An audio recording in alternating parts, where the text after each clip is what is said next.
again, like we said, the ignorance breeds the hatred. Backwards thinking. Dude. It's 2023. 2023. Oh, free. You said Free, yes. 2023 and 3. But I that's actually slapping. Yeah. Right? Yeah, let's put that on a t-shirt. Let's put that on a t-shirt. I can't do no small talk, no small talk. I'm not with the small talk. Can't be with the small talk. How's it? It's Tshepi Moji, and this is 5 Unscripted. Every single week we get to chat to the coolest people with the coolest stories, and it's completely off the cuff. And today is no different. But before we get into the conversation, I want to say something which I think applies for every single 5 Unscripted. Firstly, you got to listen with an open mind. That's number one. That's super important. And number two, the stories that I'm about to get into with my guests, really my friends who I love so much, are two stories, and that does not mean the experiences of these people are linear.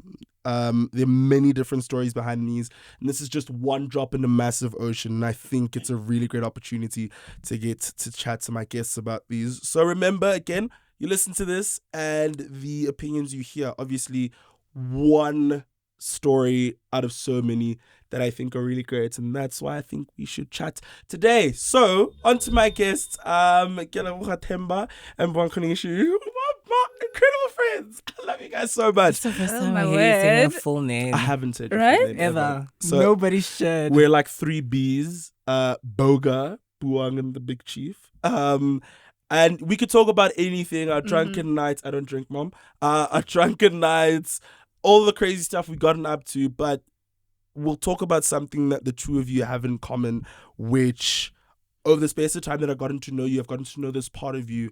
And for me, it's been a really, like to think, an enriching lesson. And I think we should share that with Mzansi. I mean, it's something that a lot of us are seeing, hearing of, and I think it's only great to have those experiences, you know, spoken about. The both of you are bad bitches, number one. The baddest. Period. The baddest. But number two, you guys are traditional healers. You're both under 25, and you... So young. You're young, a little Yeah. So spring chicken young. like you. Please. And Baby. you've had this calling, which I think a lot of people maybe don't have a clear perception on or hear varying stuff about it. And it's always cool to see, okay, maybe like it's on a TV channel, like SABC One's got a program and it's da-da-da-da. But I'd like to think it's cool to hear it from the both of you. And I think going through it at a young age is also like a mind trip, you know. I think It is. it changes life in a really crazy way. So I think we'll get to chat about that. I'm super excited for one. But I think before we get into that whole calling part, let's go into before the calling. Is this something that growing up, they're like signs that, oh, you're going to be a traditional healer? Or does it just come out of nowhere? Like, and I know you probably both had different experiences. I'll start with you, Buang. Yeah. And then like Boga will share. But Okay. like tell us about, so you grew up in a Christian household. I grew up in Yeah. a very, very Christian household. Sorry. So for my mom is very church. You go to church every Sunday. Yeah. My grandparents, my grandfather, he was just like, Sundays you wake up and you go to church. In my house, we go to church. Sunday? Every Sunday. Putting on the clothes to go to Oh church. yeah, we go to Going to church. right? Yeah. But my father was a very traditional man. Sure. So I had both aspects growing up. However, because I did live with my mom, I was more exposed to the Christian side, and it was a bit tricky when the calling finally arrived and everybody's just like, yo. What's happening? What is Yeah, this? what is this? We don't do this. We don't. This is not You very. know? Yeah. So then does it, like, the conversations, are they very weird? Are they very like, this can't happen to you? You go to church. Okay, so firstly, when I found out, or when I was suspecting, I went to my father first. Sure. Because I knew if I go to him, he's already a He traditional talks, man. Yeah, so he's gonna So be he's gonna be like, understanding. okay, no, let's look into it, let's settle. But I also knew that he'd be able to speak to my mother and let her know, okay, here's the situation. Our daughter's going through 1, 2, 3, and Yeah. it's nothing we can do. Sure. So I went to my father first. I told him what I was suspecting. My father was like, great, I know someone, let's go. We went, she checked, she confirmed, and the That rest was the vibes. yeah. Was it any different from you? Like, did you grow up in that? It was very different for me. So I grew up at my granny's house. Sure. So I grew up around my grandparents, my mom's side on this family. But my mom was there as well. She was very present.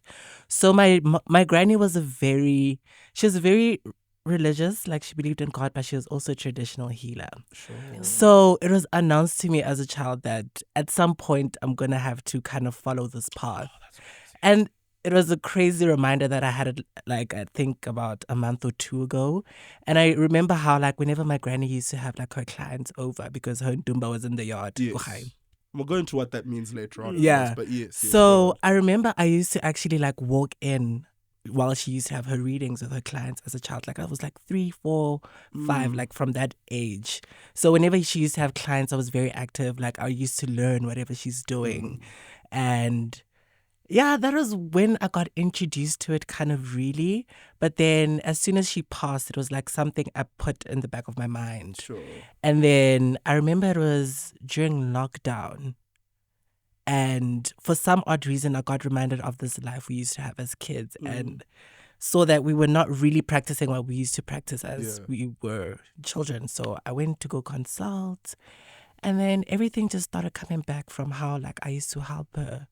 And now it's kind of my turn to kind of pick up where she left off. So I kind of always knew that That's so it was beautiful. there. Yeah, like, but also what stood That out is to so me, I think, is beautiful. how those memories came back, and I don't think it was Yeah. coincidental. Yeah. It was all part of the plan, and I think that leads to you going, oh, there's the calling. Yes. Which I don't imagine is something easy. I mean, we've heard varying stories, but from what I've heard, it sounds like when the calling does arrive, it's something that's like, hey, calling's here. It's very scary. It's not a... It's very, But it It's happens very- differently for different people, Yeah. Yeah. Like, how did you take it on? Because like you said, you tell Timer that, these are the vibes. Timer goes to Mamzed and goes, these are the vibes. Then what happens from then on when you collected? Like, what stage of life were you in, and what does it disrupt? Okay, so I was first year varsity when I confirmed. Okay. I was first year varsity, and it was terrible. Sure. I won't lie. I remember I suffered my first year. I suffered. I couldn't even make friends. I promise you. Mate. I couldn't make friends. Like, I was always isolated. I always isolated myself, and it was, I can't emphasize this enough. It was bad. But then with the support of my father and the support of my mom, even though she was also still, Maybe not.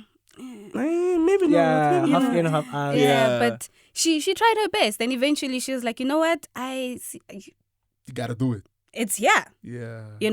And I really appreciate both of them. To my late father, I really appreciate him too. And first year varsity was bad. Second year varsity went downhill. I don't know how I passed. I really don't know how I kept making it to the next year. But it speaks But I to, like, did. the gravity of the impact that it had. Like, it for comes in sure. and it's like, everything's gotta stop. Yeah, for sure. Like, I mean, I can't imagine, and I mean, just thinking about you saying this, then clearly a lot of things change after that. But like, what's the point where the interruption gets to a point where it's like, I can't do school anymore. I need to, like, was there ever a point where you had to stop studying, or? I remember specifically third year, which was 2020. Yes, COVID. Yes. Damn, third the year, lockdown, like, It the- came at- It was Yeah. their time to shine. Damn. It was came their at the time to perfect shine. time. Yeah. Jeez. So I remember December, yes. Mm-hmm. I went to my spiritual mother. I was actually meeting her, and we were trying to, like, find out when I can join. So I Okay. was like, it's December. I'm not coming in December. Wow, you want to groove and have a great time during December. And the funny thing I don't even groove like that. But like, I was like, December. This tells you I'll how see much you South in Africans January. love their December so much. So, I was like, I'll see you in January. And for sure, 3rd of January, I was like, okay, packed my bags, and my mom and I got in the car, and my cousin and I got in the car, and they dropped me off. And that was that. And then when it comes to studying, I think like when school started in Feb, and then so I was like, what, a month in, 2 months in, and once school started, I was like, I can't do this. I can't study and be here. So I went to my spiritual mother and I was like, I want to quit school, and she was like, you are not doing that. Mate. So you did school and I at did the same school time. and initiation school at the same time. That's so Yo. insane. I'm so I want us to go into that because that feels like, I mean, school alone is just like, Yeah. So now you've got to like balance Hotwasa and going to school at the same time. It sounds insane. I want us to come back to that. Boga, for you, when you get to the point where it's like, okay, the calling is here, what were the kind of like interruptions that came in, or what was like the vibe? Okay, so at the time, it didn't necessarily disrupt my life because I knew that I had a calling and I knew that I needed to start practicing. Sure. But what thing that my ancestors were clear on was me completing my studies. Sure. So I know that a lot of people, like, you know, when the calling comes, it's like during their studies, now they have to like put a break on school.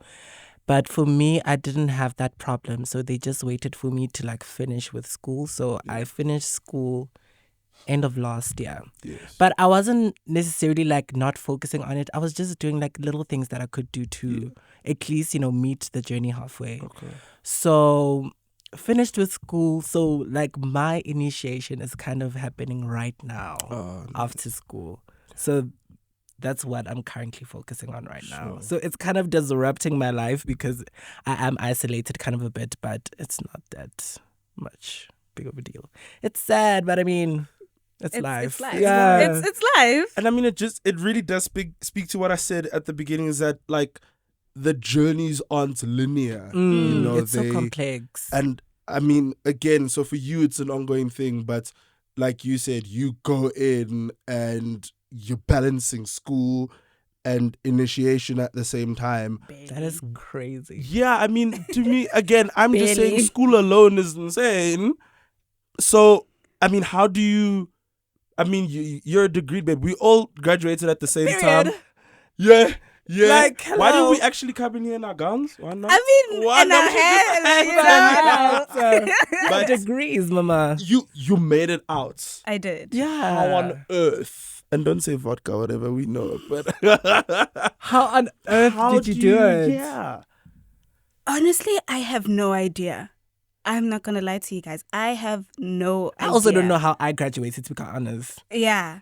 I was like, oh. Yeah. I mean, I feel like I don't have an excuse because I also don't know how I graduated. And I didn't have a calling, so I don't have an excuse at all. But I don't know how I did it. I think also support. Definitely support. Support from my mom, support from my spiritual mother, support from the people around me. Yeah. Also, you know, it's not easy. So you do a lot of things in a day. So I had to sort of like, sometimes even my Kobela would be like, go study. Go study. Leave all of this and I think it's go study. important that your support system knows that you need to balance the two. She'd even be like, you know what, go hide yourself somewhere in my house, sit down and study. So that we don't disturb you, because and I'd always be like, no, like let me, I know 5 minutes. She's like, go study. So I think that helped a lot. Yeah. Yeah, that really helped a lot. Thinking that I spent a big chunk of the year there. I spent 8 months there. And you made it out so the hood, that's bro. 8 months of school as well.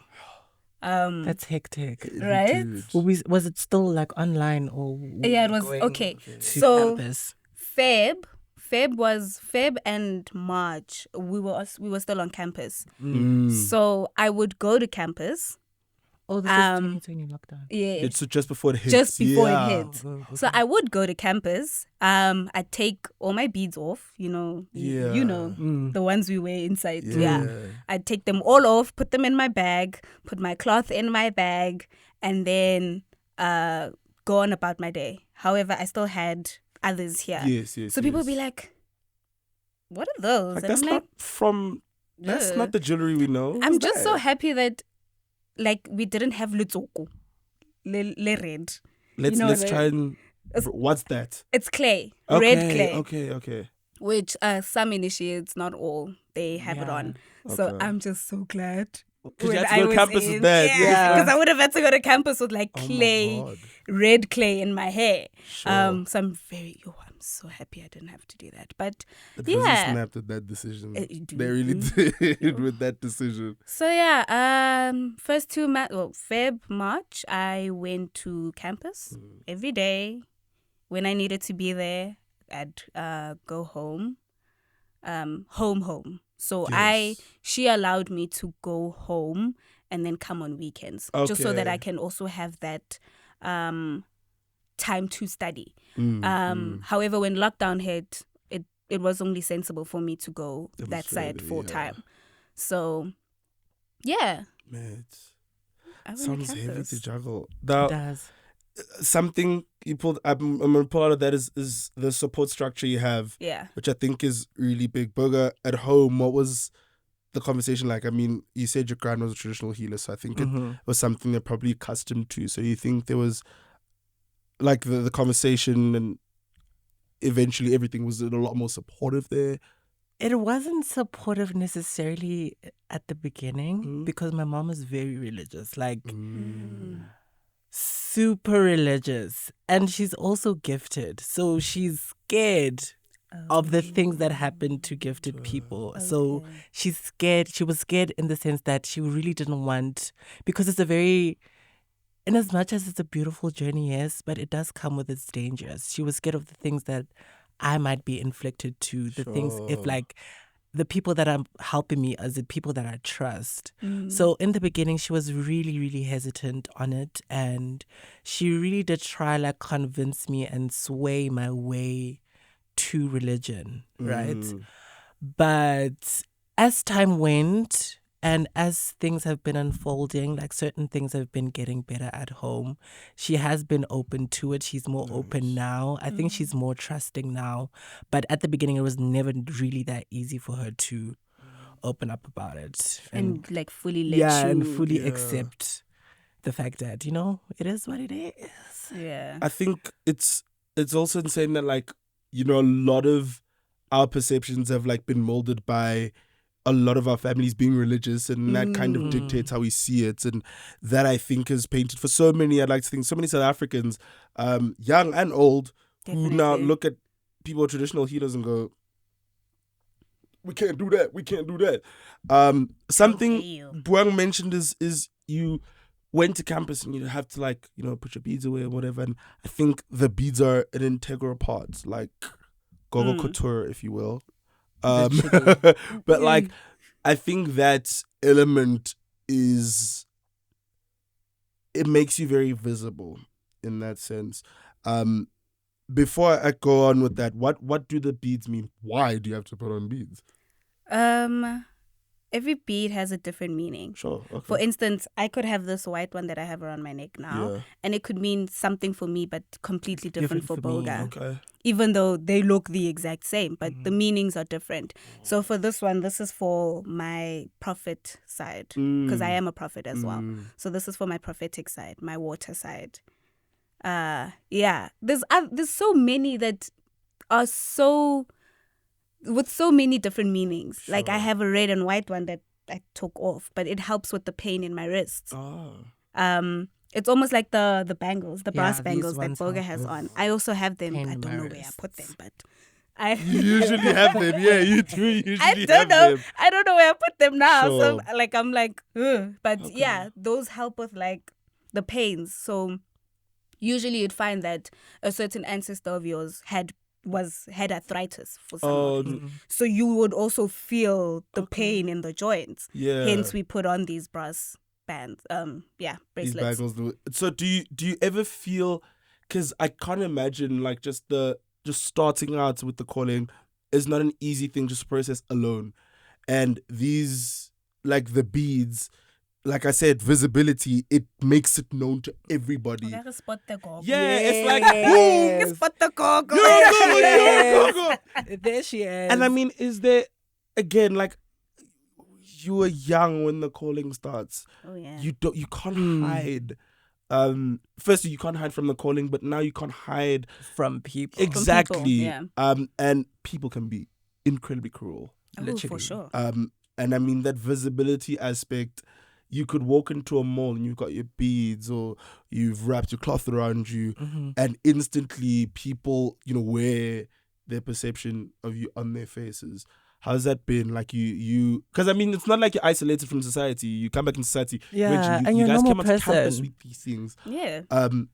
But like, what were some of the things, some of the maybe scary experiences that, I don't know, because it really just puts you out there and goes, there you go, there's the cocoa. Yeah, for me, I never even used to have conversations about spirituality. Like I never wanted anybody to know that I have a calling.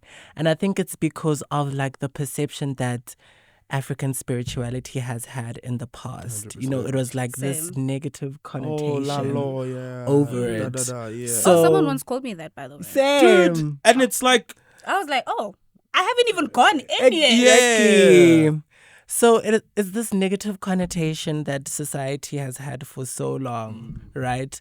And it's hard because now, if you're now showing it in public, it's like you're confident enough to walk out with your beads and you're confident enough not to care about what anybody else has to say about them. So it was hard. I couldn't even talk about my calling at first. But ever since I put them on, you know what? You just accept that this is what you were chosen for and you were called for a reason. Yeah. And this is your journey. It's special to you and you know why you're doing it. And we have to be visible about it. We have to be vocal about it. And we have to teach people about it because I feel like we didn't have... There's no like physical book that teaches. Heavy on the teach part, eh? Yeah, 'cause really heavy on that. a lot of it is fueled by ignorance. Oh, and for sure. ignorance, I like to think, spurs a lot of hatred and stuff. And For sure. again, that teaching is very important, which is why I think we're also doing this as well. Yeah, so I feel like these conversations are very important. The visibility is very important. Just because there's no physical evidence, I feel like we should be the evidence because if there's no evidence... If you don't educate, if you don't teach. Yeah, we don't teach. Sort of like dies. And Yeah. then that stigma's There's an carries on. erasure that comes with it. Because for the longest time, we mentioned things like religion, and obviously this is a carrying on of like colonization and Yeah. that's put a negative spotlight on being a traditional healer. But you unpack it, and it's like, whoa, what I've known or what I've thought is absolutely not it. I mean, again, for me meeting you guys in university, that was my first.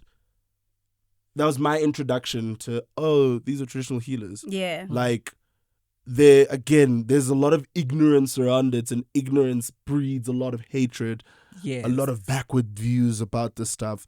And so I really do think it's important. And again, like, I feel like the visibility point is so strong. And for both of you, it would apply in different situations. When you're someone who, in addition to, again, you're a traditional healer who studying, you came out here bossing your criminology stuff and whatever, but you also are like a tech girly. You're like a producer girly, and we met in a space where that tech area was dominated by gents. You were the first woman to actually enter that. Yeah. And, Literally. I mean, Literally. so there's a lot of, I'd like to think, layers to that identity that get added onto that. And how has this kind of found its place in, because I mean, a human is not just one thing. I'm not just a girl or a black girl. There's a black woman who does ABC, and now adding this, how does this fall and kind of complete that mold that essentially builds your identity? How important is it having this I'm not gonna lie. I feel like my calling gives me my confidence. Like, so for instance, I am led by a man. Kimkhulu, agigogo. Spiritually, of course, like there isn't a guy pulling her. Like, spiritually, there's no man leading you. So like kimkhulu agigogo. So he's got this very and you know he's very macho and he's very, this is how things are gonna happen. And so in turn I become like that, like out on trades away, like, you know, So he gives me the confidence, but then I also like I draw from it, and that's why today I can go and be like, hey, when I don't come in, you know, I'm walking with you in Joburg CBD next time. We're taking it to no. So he kind of like, I don't know, man. He like, it makes me complete. My gift completes me. That's what I feel like, because honestly, without it, I don't know where I'd be. Like, I was sick before I took my calling. So it completed me and it gave me my confidence. I am who I am today because of it. Yeah. Sure. Not excluding my parents, but you know, because of him. Love you, Mama Timer. Yeah. You know? Boga, for you, I feel like obviously on the other side of the spectrum, you're an openly queer man.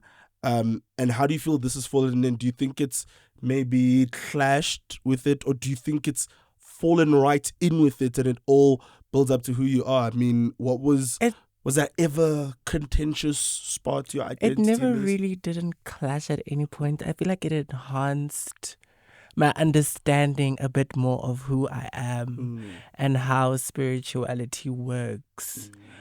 Because I remember I once had a reading, and I had a reading with a medium, and the medium was like, your ancestors don't know how to address you, right?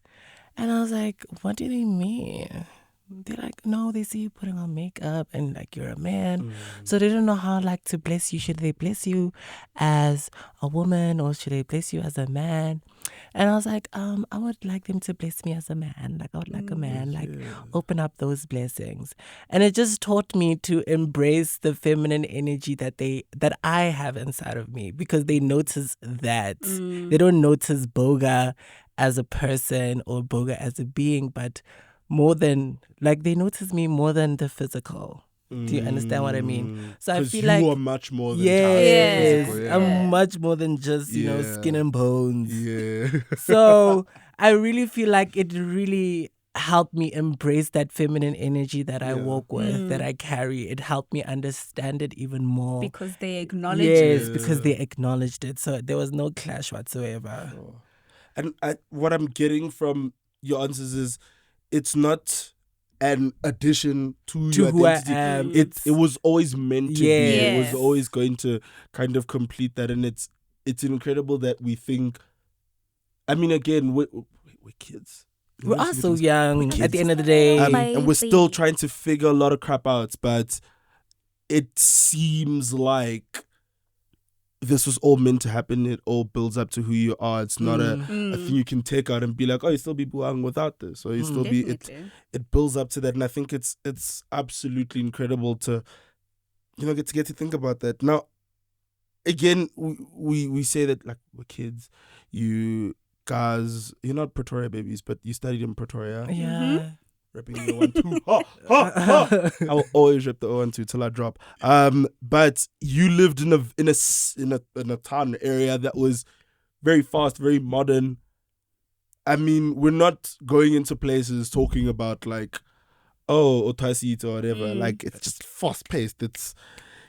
How did you feel like you struggled to find your place, maybe within the university scene, and then not going outside of that into like a big city where it's like rah rah rah fast and whatever? Or do you think, like we said, with your identity, it built up and it was a great environment nonetheless to enjoy? To be quite honest, I prefer a fast-paced environment. Why, you think no one's noticing you because Yes. it's fast? Really? I believe so. I feel like the treatment is easier in a fast-paced Interesting. environment. Okay. I feel like the treatment is better. I feel like people in a fast-paced environment understand that we're not all the same. And we all came here from different parts of the country. Yeah. Also, they're not paying that much attention. They're not to paying you. that much attention. Yeah. And Everybody's nobody just like, cares. I got things to do. Yeah, okay. So do you, would you prefer that as opposed to, because my idea was in a place with so many eyes, maybe you feel so exposed. I But now I'm don't. seeing the other side of the coin that like, ain't nobody got time for this shit. Like everyone's just moving on with it. I feel more exposed back at home.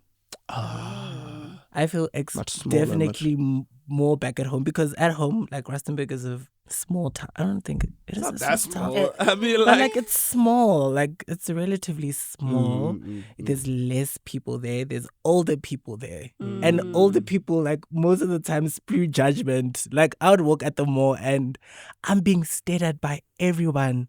Whereas in a fast-paced environment, nobody has time to stare because like we're all moving, we all got places to everybody go. has to be somewhere. yeah. But I feel like in a more enclosed environment, like in a slower paced environment, a lot of people have a lot of things to say, right? Yeah, there's no time to talk. Just, like I don't feel exposed at all in a bigger environment. I prefer more eyes. You also touch on like the older thing, like but how hula always gonna be like judgmental and stuff like that. Yeah, So always. that I mean, again, you guys lived in Hatfield for quite a bit, and Hatfield's very student dominated.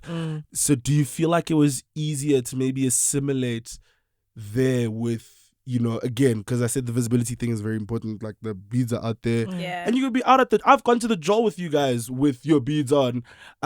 Was it ever like, did you never feel then that judgment there? Were there times where still it was brought up and it was like, Honestly, I didn't care. I was so comfortable with myself. I did not care if someone is staring at me. it's not an easy thing to get to, not an easy place to get to, being comfortable with yourself. Yeah, but Can I think it's a process. Yeah, 100%. And I think I learned to accept it while I was still in the beginning, because again, in the beginning of my process, I was going onto campus and I still had other beads on. So I had gotten used to everything and the people and the looks and all of that, to a point where I was just like, this is who I am. Why should I hide myself? Why should I belittle myself to make someone to make someone comfortable? Sure. And then I must be uncomfortable so that you're happy? No. Makes sense. So I didn't care. Whether you see my beads or you don't, that's on you. I really love that element of you learn not to give a damn. Literally, Literally, you just because I'm need like, that level of comfort. It adds no value to my life. And it almost feels as though you kind of were not forced not to give a damn really quickly, but like this, again, the visibility thing, you're thrown into that. And at some stage, you're going to have to stop giving a damn. Because if you do, how long are you going to like... You're going to keep being depressed. You're going to, like, the anxiety that comes with the stares and all of that. Eventually, it has to pass. Like, I can't keep closing myself off. I can't keep wearing sweaters and long pants because I've got beads on my ankles too, and beads around my neck, They're beads gonna around my continue wrist. with their own life. This is Exactly. mine. And then now must come covered up just to make you feel comfortable. That's not it how it didn't works. Make sense to me. Yeah.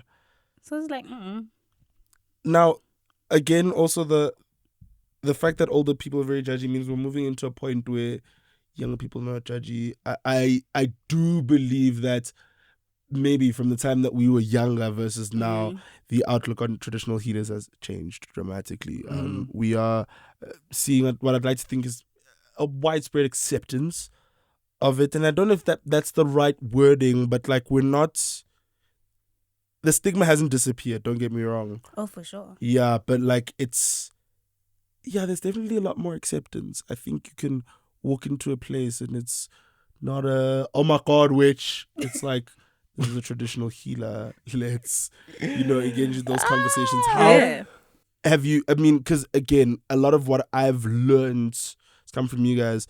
That teaching experience, how have you found, or how often do you find yourself having to go, oh no, this is how it works, this is the vibes, da, da, da, da. Like, are you now in a place where it's no longer just like repelling negative vibes, it's more conversations that build up it's no longer, oh my God, screw you for picking on me. It's more, yeah, so I'm a traditional healer. This is the vibe. This is the vibe. Yeah.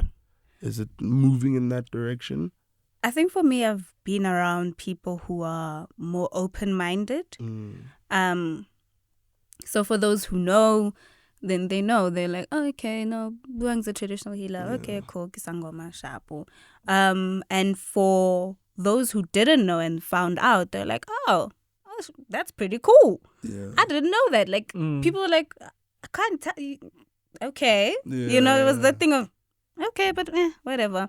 You're still you at the end of the day. You're still the Buang we met. Yeah, 100%. At the end of the day. I'm not going anywhere. I'm not going anywhere. I just have like, you know, a little spice. Rosy ice, you know? She's seasoned. Exactly, you know, so I'm just like, Yeah. So people, well, the ones that I have met have been a bit more accepting. Sure. Some actually want to know more, and I'm like, what is more? You know, what like more? What is more? Like, ask the questions, and I'll answer to my capacity where I'm allowed to. And then but the world is just more accepting now. I think that in terms of everything, like in all aspects, not only spirituality in question, but we're coming into an era where we are very vocal. Like, this is a very vocal generation. We don't take we don't we know we know who we are, we know what we're about, and I love that society now has become more open-minded.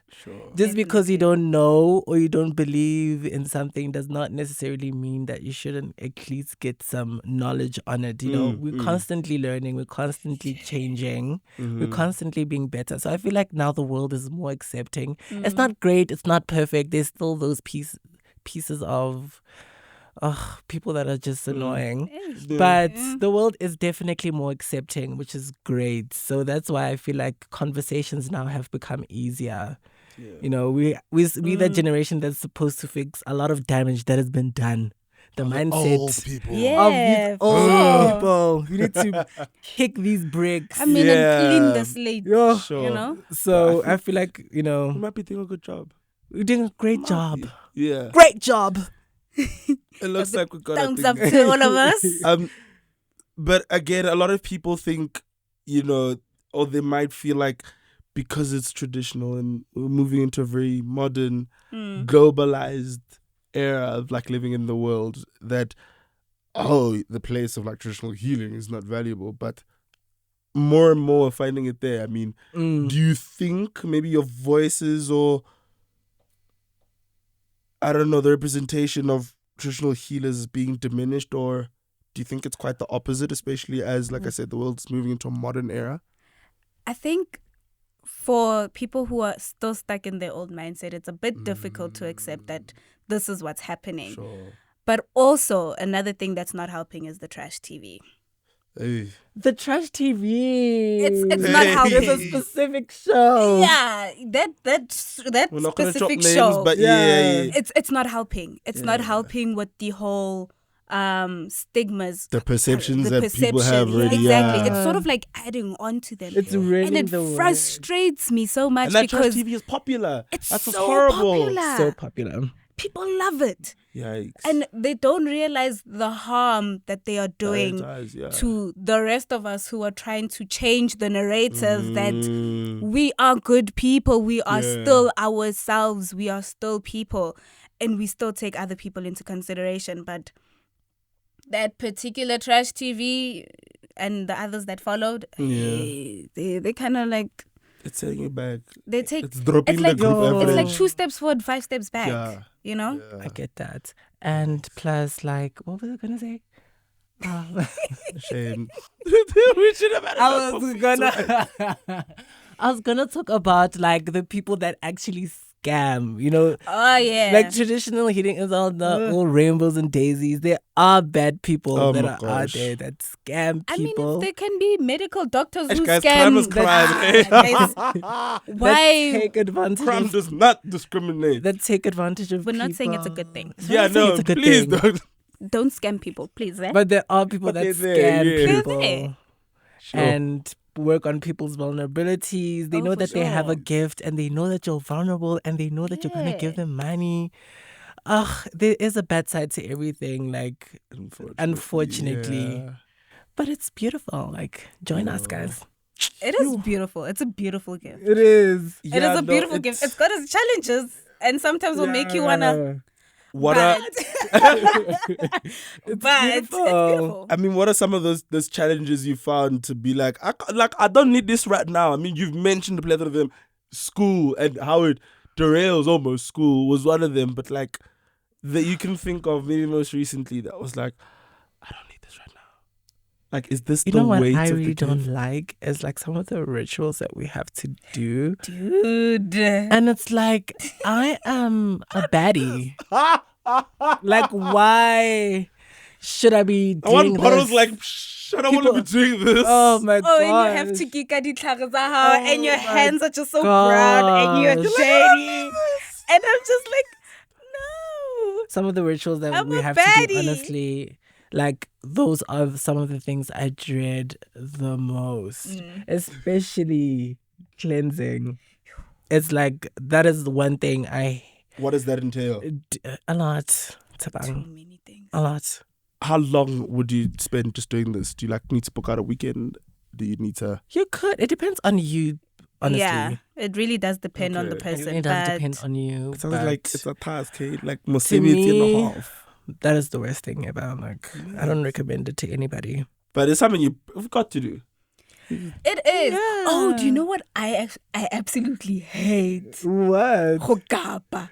Yeah. When you have to like A lot of people say that. I don't find it I mean, that Kappa bad. is, remember, there's puking. Yeah. But it's when you Self-induced. self-inflicted. Yeah. that Juiced. sounds frightening. Huh? And you have to do it because you have to clear your chakra. Yeah, those You have vibes. to clear it Okay. every now and again because the food that you eat and all of that can block it. Oh my gosh, your African chakrans. I love Yeah. this. Yeah. Actually, what it is. Literally. I love this. So you have to force yourself to puke so that Okay. you clear this chakra of yours so that it Sounds becomes scary. clear. Yeah. You know?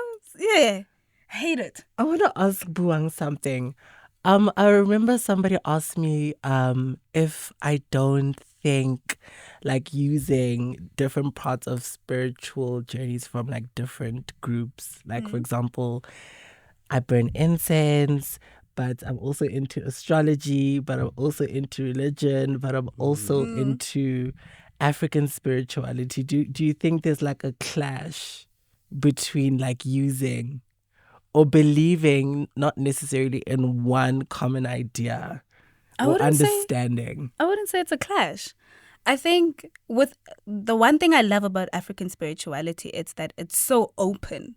Yeah, It like allows you to branch into a other lot of things time, as well. multiple. So a you lot of can people be, have- you can be religious and go to church every Sunday because I mean that's also a part of African spirituality. yeah. We do go to church, we do pray. I know that there's some traditional healers who do tarot cards and they do tarot readings. There's mediums, like it's so diverse. It's I don't not. think Yeah, it's not a one size fits all. yeah. Yeah, Like, my Bible smells of snake. you see, I didn't think you would go there. I'm not laughing. I'm not laughing. It reeks. yeah, It and reeks. then mine sometimes smells like impepo because I'm You're burning doing it at the same I'm burning time. sage, which they're not the same thing, but Yeah. direct translation. Okay. And I'm reading my Bible. So again, I'm not laughing to take the piss, but I'm laughing because we've had experiences where we've been out on the drum, and it's like, you've got a guai, you've got weed, you've got Snape. And I mean, for us, it's like, no, Snape is for people who are 80 something. But you have that. What is that for? Why do you have that? Why do you have snake? I have it because I tend to have these headaches. Okay. And that's when I know that, my people are near. And the only way I can calm them down is if I go. crazy. I use it to calm them down, but I also use it for the head rush. That's so honest. So if we go to the jail, and you pull out a sniff. We can ask, like, are they near or is it like a good time going on? And it can be one of the two. I I like promise how it's you. in his pocket right now. Pull it out. literally Pull it is. out. It is in his I pocket. swear we were at a club once. There we and go. Like, boom.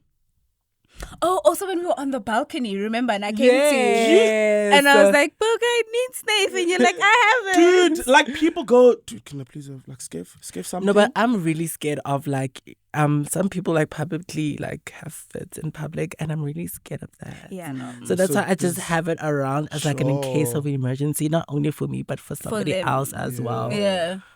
But I mean, Because it's a again, scary scene. it's really like it's a part of life. It's not a hindrance, because many people make it seem like, oh, your life is great and then the calling. It seems like you've You still have a life. like again, like we drink a lot, like it's not stopped our social lives from booming. Sana, listen. Last year we had a time. I'm still recovering. And I mean, it was during those insane times that we got to like see these parts of you. And again, that thing about the identity, it's not a standalone thing. It was really part of you. And we got to see the fluxes of it all. And I think I can't be like, oh my gosh, you did it. I can't believe I didn't think you'd be alive. But like, again, it's so great that, you're able to go out, respond to the calling, and then come back and still live life and balance it, which I can't imagine is an easy thing. But you take it so well, and you've been so gracious and like offering us a door into that. And that's, again, I'm hoping that this will do for so many people to ask questions. Yeah. Because ignorance is not a great thing. Ask those questions, find out. I'd like to think that there was a lot of confusion going into the calling, but you're at a point where, like you said, both of you are very comfortable in where you are, which to me is something that is like, oh my gosh, I can't believe you said that. Like, getting to a point where you're comfortable with yourself is a thing, especially after what you've had to go through. How? And maybe 13-year-old Boga and Buang, they probably were none the wiser about these things. But you go back and you tell them, like, kid, you're about to go through some crazy. What do you tell them? I can't imagine it's an easy thing to say because there's so much to pack in. It's funny that you mentioned 13 because I think that was around the time my brother passed away, which was my first very hectic dream where I actually saw it happen. Mate. So I think I tell my 13-year-old self that, listen, you're going to be okay. The journey is hard, but you have the support, you have the drive, you have the ambition to get through life either way. Yeah. You also have understanding ancestors. I feel like people have this misconception that ancestors are all These mean, horrible people, yeah. and they're terrible, and they want things They're done their wealthy. way. Yeah, and it's not really like that. For the most part, for what I've seen and experienced for the last 3 years, which I turned 3 spiritually. On the 15th of August, Happy birthday. and for the last 3 years, I found out that my ancestors really just want the best for me. They've opened doors. They've closed some as well Hey, because they were like, this take a naughty step back. one. Yeah. Yeah. Sometimes they call me back and they're like, my dear, you are losing your way. Come back. So they'll close some doors. But then they really just want the best for me. And that's what I've realized. And that's what I tell my 13-year-old self, that, listen, you've got this and they've got your back. They didn't give you this gift to punish you. They gave you this gift to help you grow and become something bigger than what you would have imagined you would be. Burger? My 13-year-old self, I've always had imposter syndrome. Like, Oh, that's all the hell. time. Yeah. Jeez. So even today, like even with my calling, I feel like it's just a very constant thing that I still need to get over a little bit. Like it's still holding me by the nipples a bit. I have this crazy imposter syndrome. Yeah. Sometimes I don't believe that I'm gifted, or like other people's comments and questions.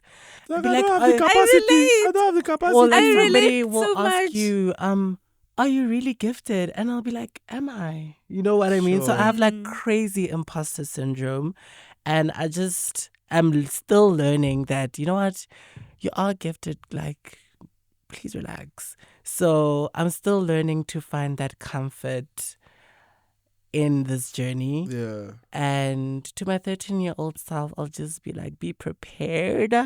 Don't let the outside voices affect your train of thought and your way of thinking.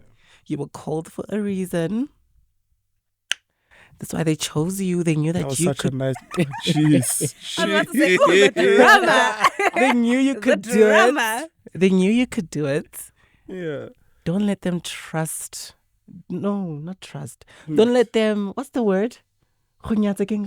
Undermine. Yeah. Undermine. Yes, don't let them undermine your abilities and your capabilities. You'll show them things. You'll show them crazy things. So I just need to learn to have that trust and that belief that I'm truly gifted and I can do this and I'm great at what I do, period. You know, Boga mentioned imposter syndrome, and that's the exact reason why I have not gone back to my project. Because of imposter syndrome. It has me in a grip. I think that's, again, like, Imposter syndrome. that's always gonna be I wrestle with that a lot. I mean, but again, like, it's all part of a journey. I think the journey's not complete. You haven't figured stuff out. And I could call you back in a year and it's like completely different and you've learned so many other things, but sure, we're great, guys. Let's just... Yeah, like, we're doing great, guys. We're doing fun. I want to wrap up, but when you went back to something, and I know I won't have the chance to go back to this. The both of you as healers go into another realm that we cannot regularly access, that of the spiritual realm. And you touched on something very heavy, and I think that's where, especially you and I, number one, related over and bonded over, and number two, I think that's how I got to know more about you and your healing, the grief aspect. Oh. And we're gonna try not to cry. Yeah. We'll try not to cry. But I imagine grief takes on a different body, a different shape when that happens. Okay, I'm gonna take a deep breath. Oh my God. For sure. So you mentioned you lost your brother, who you're really tight with. You also lost Timer. That's how you and I bonded, because I've also lost Timer. By the time Timer passes, have you already accepted the calling? No. Okay. He passed before I could Sure, go in. fully accept it. Yeah. Actually, when he passed, yeah. Let's not cry, guys. When he passed, I was still in the process of trying to find out more and balance it and how far am I and all of that. So it was tricky. I can imagine. It was very tricky. Because he was the one person where he was like, you know what? Because you said he was a traditional guy. He was a in the traditional family, man, so, yeah. So I knew traditional things through him. Not that my mom's side of the family never did them, because my grandmother, God rest her soul, she was a church lady. But she was also she's Xhosa. So she was also very traditional still.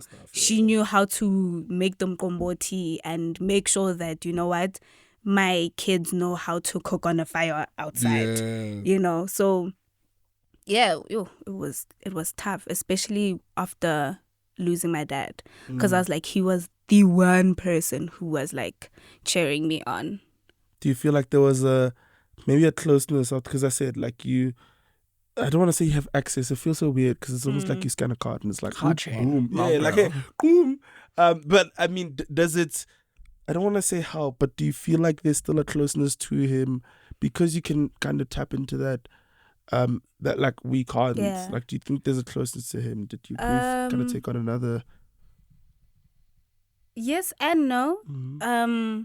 it's not like the access that I would like. Yeah. You know, like the easy access of like, you know, saying his name and then him Let me give you a appearing. hug, Yeah. yeah. However, like on my day of my twaso, like the last day, I had a dream. He came to me in a dream. And he was like there. He was there at my initiation school. And he just was sitting there. So I walked up to him and I was like, thank you for coming. Sure. And let me take you back to where you were. And then that's how my dream ended. Yeah. I'm trying not to cry now. Let's not cry. Let's talk about something ridiculous, please. Yeah. It's a bit of a yes and no. Like he pops up. He does come. He does have his days where he comes to me in my dreams. But it's not as often as I'd like. As you'd like, yeah. So, but yeah. Sure. I mean, let's not cry. Yo. That's a lot. That's a lot. It is. Do you wish that there were things people would know more? Again, we said we wish these were things put in like the life orientation curriculum or whatever. Do you wish, or what do you wish if you could tell people things, or if you could like hand out flyers, if someone had to take something away from this chat, what's the one thing they should know? Maybe an ignorance killer, if you will. Don't forget that we're still human. We still have emotions. We are people at the end of the day. We don't choose these gifts. We don't ask for them either.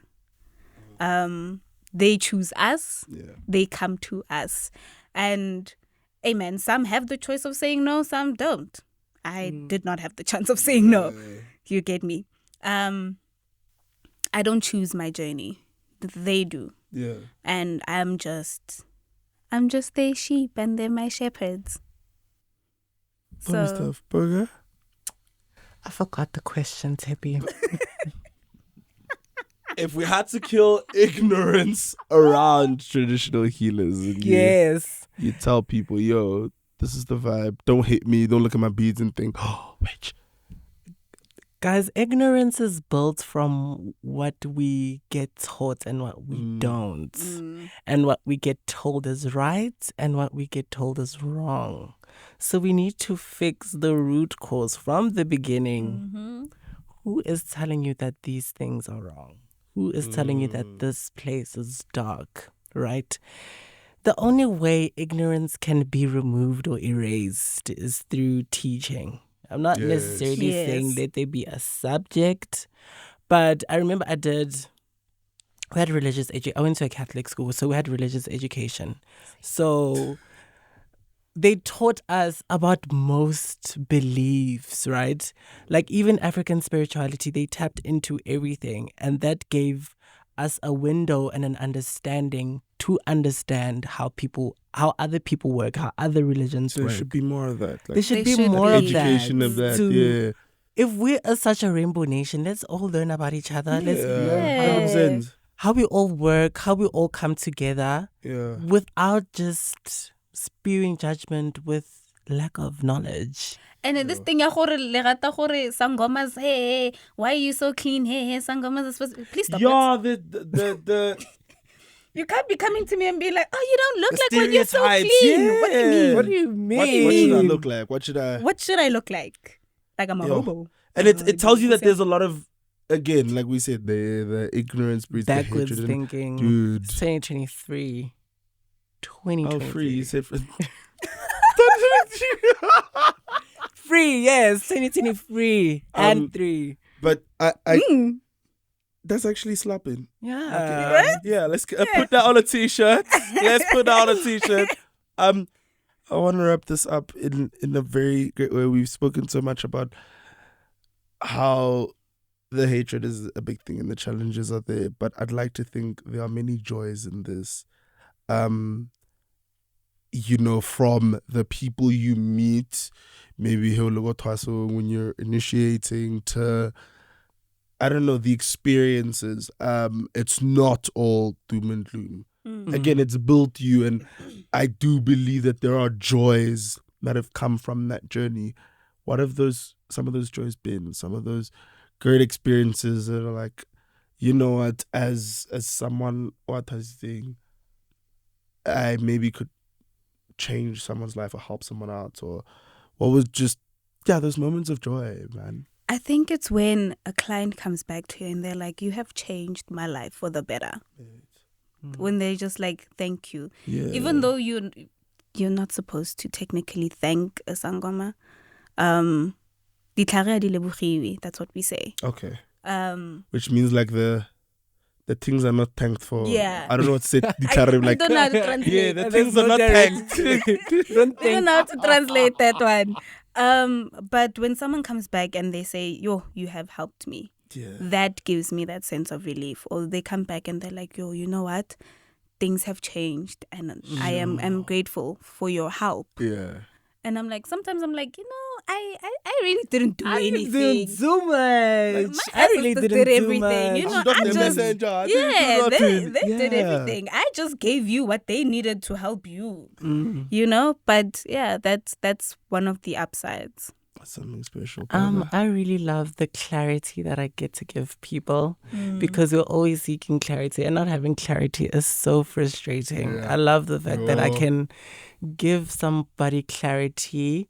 Helping people, guys, is such a great thing. Like, because we're all going through it. Life is so hard. The fact that I can make your life a little bit easier for you is like a feeling that I can never replace. And just fixing stuff at home. I really like the fact that even at such a young age, I still have like a bit of an influence to like fix some of the things at home. Yes, actually. And that's really great. Like the fact that I have that ability to like break curses at home and like change people's lives is a really beautiful thing. I can't lie. My mom no. Yeah. She now there's an openness. She communicates with her ancestors now. Sure. She never used to do that before I went in. Or she rarely used to do that, but now she does it more often. Even my Ndumba, she's the one who opens it. Like because you're supposed to open it in the morning. Could you just break down what an Ndumba is? It's your spiritual house. Yes. Okay. Where you work from. It's sort of like it's my clinic. Yeah. It's your clinic. It's my clinic. Yeah, okay. Yeah, because all my herbs are in there and all of that, and that's where I see my patients. It's my clinic.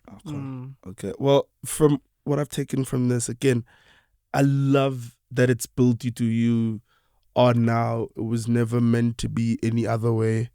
But also what you guys have just said about changing people's lives. You're essentially a vessel for your ancestors to work through. And I think the more we start having conversations like this and telling people, like, guys, it's not something that's bad.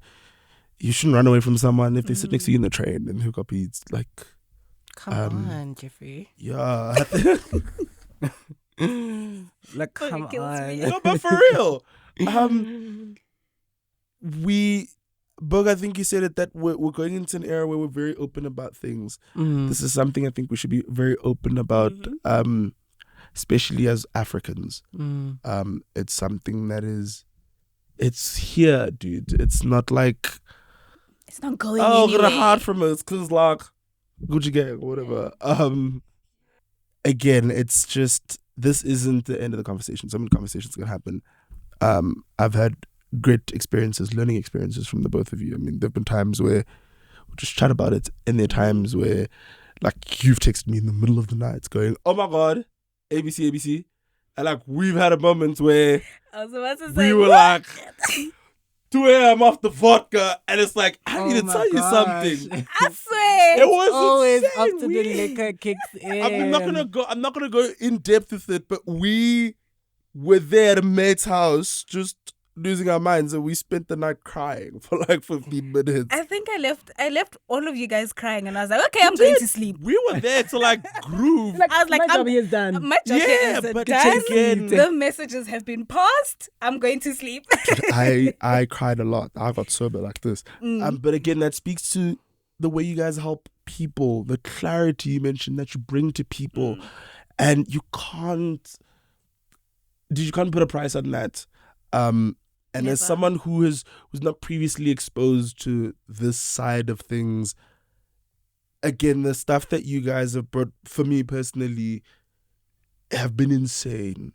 I again, you guys know that I lost timer, and the conversations I've had with you, and again those interactions in the middle of the night, have kind of helped me build my grief in a different way or whatever. Like tapping into that realm that we can't do regularly is always insane. I'm not gonna cry, no, but you're doing incredible stuff, like just being healers. That's some insane stuff that I wish a lot of other people would firstly educate themselves about. Get to know and get to see that it's not people who are witches and want harm for you.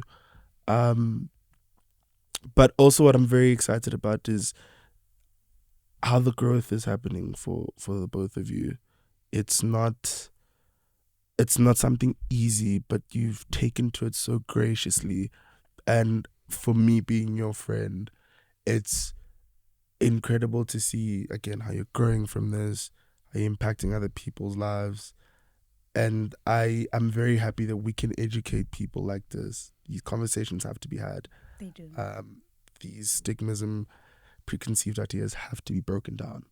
And it starts like this. And I can't thank you enough for joining me. I mean, usually when we meet, this is probably like the first sober gathering we've had in a very long time.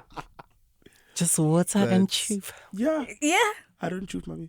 But again, thank you guys so much. This is something that is very special. I think I also feel like we've just scratched the surface. But I think the aim was for everyone to scratch it and then keep digging. Keep finding out, keep asking questions. Yeah. 100%. Like, we should do that. Yeah. And I'm hoping that that's what you picked up from this.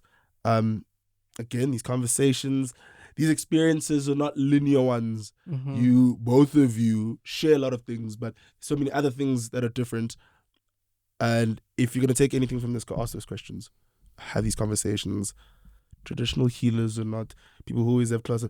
These people groove like maniacs. That doesn't mean they're... Sorry, I'm taking out Judith Tabas. Literally. But everybody knows that. You know, it's... Again, you're human. So human. You're not anyone different. If anything, I think it's like a We're superpower. still Buang and Boga. Yeah, 100%. Like, I have boy problems. Yeah. But that's a conversation for another day. But thank you so much. You guys are doing some incredible stuff, and thank you. To see that growth is phenomenal. Thank you so much for joining me. Thank you. Thank you for having us. Yeah, and thank you for tuning in to 5 Unscripted. Again, these conversations, only a drop in the ocean, and I want you to go out, ask questions. We scratch the surface. It's your job to keep digging. Tshepi Moji, thank you so much for tuning in. Hi. Hey! This is